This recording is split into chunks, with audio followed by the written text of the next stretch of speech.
319 pesos nga lang ay may only wings ka na, fries, rice, dip sauce, and drinks. Kaya naman, nagkikrave talaga ang lola mo ng only wings for today. And syempre, naghanap tayo ng malapit lang dito sa amin.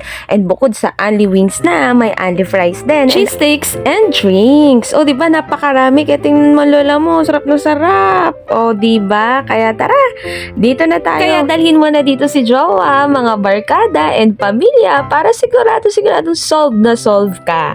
Hey! Welcome nga ulit sa aking vlog for today. Ang inyong abang lingkod, Binibining Jonna.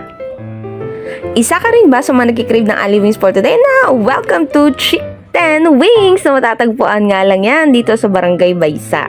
For only 319 pesos nga, ay pwede ka na mag-only wings, only rice, only fries, only cheese sticks. Pero kung ayaw mo mag-only, meron naman silang solo meal. And of course, yan yung kanilang mga menu and yung buong lugar. Ang cozy ng lugar, meron nga mga life-size toys dito. Una nga sinaserve ang iced tea, kabugto, ang sarap. And of course, followed by french fries with their signature dip sauce. O, diba? Na medyo maanghang lang ng kote pero kabug, palong-palo ang lolo mo. And meron din silang cheese sticks. Ang sarap. Kaya nga nilang iserve up until 5 flavors ng mga chicken sa isang kainan lang. Eh, ang tanong na lang, kaya bang ubusin ng customer ang 5 flavors sa isang kainan lang? Eh, meron tong 5 chickens kada flavor. O, diba? No leftover. Kaya naman ang lola nyo, 3 flavors lang muna ang in-order. At eto na nga, sarap na. O, diba, inuna pa ang french fries. O, may pa wow effect. Pero in all fairness, masarap nga yung signature dip sauce nila dito. Sulit din, kasi quality naman din talaga ang makakain mo. Open nga sila from Monday to Sunday, 10 a.m. hanggang 9 p.m. So, pwede kayong pumunta dito ng pamilya mo, barkada mo, and ng jowa mo. Pinaka-nasarapan nga ako dito sa chicken na to, flavored cheesy yazzy. Ang sarap nyo, in all fairness naman, sa lahat ng mga nakaidan ko naman ng mga only wings, eto lang yung may flavor na ganito. And thumbs up, 2 thumbs up, ang sarap niya, promise. Tikman nyo rin to. Sobrang di nga kayo mahihirapan hanapin tong place na to kasi it is located right beside lang ng kalsada ng main highway. Mga dinadaanan mismo ng jeep. O, diba? Second round na to, be.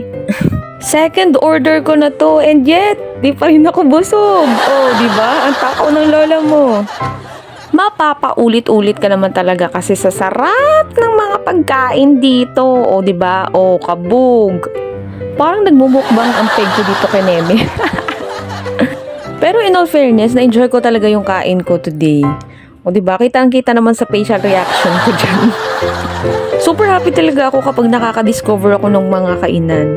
Kasi napakahilig ko talaga sa pagkain eh. Ewan ko ba? Happy din ako kapag nasi-share ko sa iba yung mga lugar na napuntahan ko.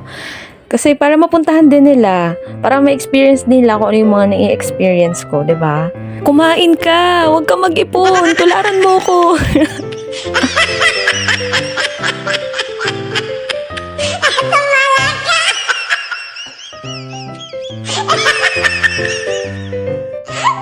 Ang sarap ng chicken. Hindi siya nakakasawa, promise. Nakasanayan ko na rin na kapag meron akong ginawang mabigat or something na nagkaroon ako ng very long day, no? After that, kumakain talaga ako para at least man lang may reward man lang sa sarili. I don't know kung ganun din ba kayo or ako lang. Comment down below.